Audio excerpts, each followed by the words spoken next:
छत्तीसगढ़ में बस्तर संभाग के बीजापुर जिले के पत्रकार मुकेश चंद्राकर की हत्या के मामले में राजधानी रायपुर में भी धरना प्रदर्शन किया जा रहा है। तमाम पत्रकार यहां पर मौजूद है। प्रिंट, इलेक्ट्रॉनिक और सोशल मीडिया, यूट्यूब, तमाम जिस भी तरीके से पत्रकारिता लोग करते हैं वो सब यहां पर इसलिए आए हैं क्योंकि इस तरीके की घटना छत्तीसगढ़ में अपने आप में एक बड़ी और ऐसी घटना है जिसको न तो नज़रअंदाज किया जाना चाहिए, ना ही इस पर कोई कमी बरतनी की जानी चाहिए, इस पर कड़ी कार्रवाइयाँ होनी चाहिए। लेकिन सबसे बड़ी बात कि आखिरकार कौन था वो हत्यारा जिसने पत्रकार की हत्या की।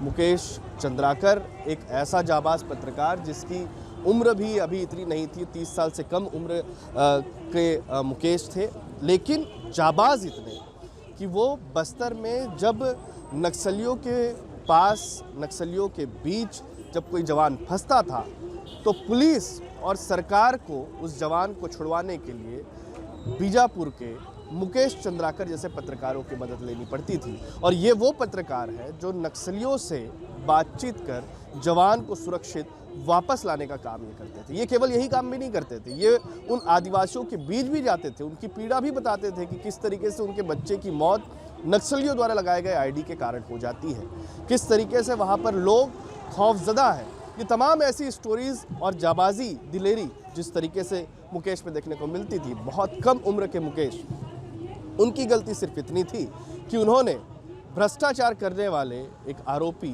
ठेकेदार सुरेश चंद्राकर, जो उनके ही समाज का है, रिश्ते में उसका भाई भी लगता है, उसने जो भ्रष्टाचार किया उसको उजागर करने में, क्योंकि वो एक नेशनल न्यूज़ चैनल के पत्रकार के साथ सहयोगी के रूप में काम कर रहे थे मुकेश, उनका सहयोग केवल इतना था कि बीजापुर में जब वो पत्रकार इस न्यूज़ को कवर करने के लिए गए कि कैसे गंगालूर से बनाई जाने वाली 52 किलोमीटर की सड़क पर पहले 56 करोड़ रुपए का जो राशि है वो उस पर पहले लाई जाती है और उसके बाद उसका रीटेंडर करके उस राशि को 120 करोड़ रुपए तक बढ़ा दिया जाता है, लेकिन वो सड़क जस की तस यानी कि पूरी तरीके से बन भी नहीं पाती।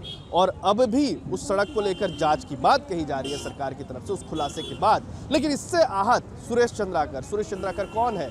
जब 2005 में सलवा जुड़ूम के खिलाफ रमन सरकार ने एक मुहिम शुरू की जिसमें एसपीओ का नाम दिया गया, स्पेशल पुलिस ऑफिसर्स। ये वो ऑफिसर्स हुआ करते थे जो पुलिस की मदद करते थे, उनकी मदद सूचनाएं प्रदान करने के लिए और हेल्प करने के लिए उनकी इस फोर्स को बनाया गया था। लेकिन हाईकोर्ट की रोक के बाद इस एसपीओ को बंद कर दिया गया, जिसके बाद सुरेश ने ठेकेदारी शुरू की। बस्तर में ठेकेदारी करना न केवल जानलेवा होता है बल्कि कई आरोप भी ठेकेदारों पर लगते हैं कि वो ठेकेदारी के जरिए नक्सलियों तक पैसे पहुंचाते हैं, नक्सलियों तक सामान पहुंचाते हैं, राशन पहुंचाते हैं, दवाइयां पहुंचाते हैं, हथियार तक सप्लाई करते हैं। लेकिन बस्तर के जो पत्रकार हैं वो लगातार इन तरीके की खबरों को निकालते हुए नजर आते थे। सुरेश चंद्राकर ने अपनी ठेकेदारी शुरू की, काम शुरू किया। उस दौरान में भाजपा की सरकार हुआ करती थी। भ्रष्टाचार का आलम ये था उस क्षेत्र में कि लगातार काम के दौरान में भ्रष्टाचार की बातें सामने आती थी, साठगांठ प्रशासनिक अफसरों के साथ में सामने आती थी, लेकिन कोई भी इतनी हिमाकत नहीं कर पाता था कि बड़े पैमाने पर भ्रष्टाचार को उजागर कर सके। मुकेश ने जब इस भ्रष्टाचार की जड़ों को खोदना शुरू किया, उसके बाद से गुस्साए सुरेश और उसके भाई रितेश ने मिलकर इस हत्या की प्लानिंग की। फिलहाल 3 आरोपियों को पुलिस ने गिरफ्तार किया है। सुरेश 10वीं फेल है, लेकिन उसकी शादी में वो हेलीकॉप्टर से बारात जाता है। जिस तरीके से सुरेश चंद्राकर को लेकर बताया भी जाता है कि बड़े पैमाने पर पैसे के उपयोग के बाद उसने पावर को भी हथियाने की कोशिश की।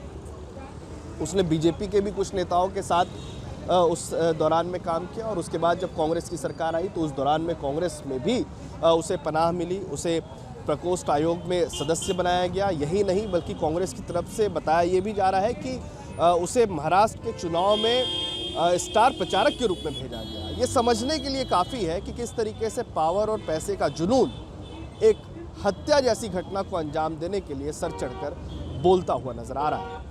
लेकिन सुरेश और रितेश पर क्या कार्रवाई होगी, कितनी कड़ी कार्रवाई होगी, ये अब भी भविष्य के गर्त में है। और इसी की मांग करते हुए जो तमाम पत्रकार हैं, न केवल छत्तीसगढ़ के, न केवल बस्तर के, न केवल राजधानी के, बल्कि देश भर के पत्रकार सरकार से गुहार लगा रहे हैं, पुलिस से गुहार लगा रहे हैं कि किसी भी कोई भी कड़ी बचनी नहीं चाहिए और इस पर कड़ी से कड़ी सज़ा उसको मिलनी चाहिए। छत्तीसगढ़ से TV9 के लिए अमित मिश्रा।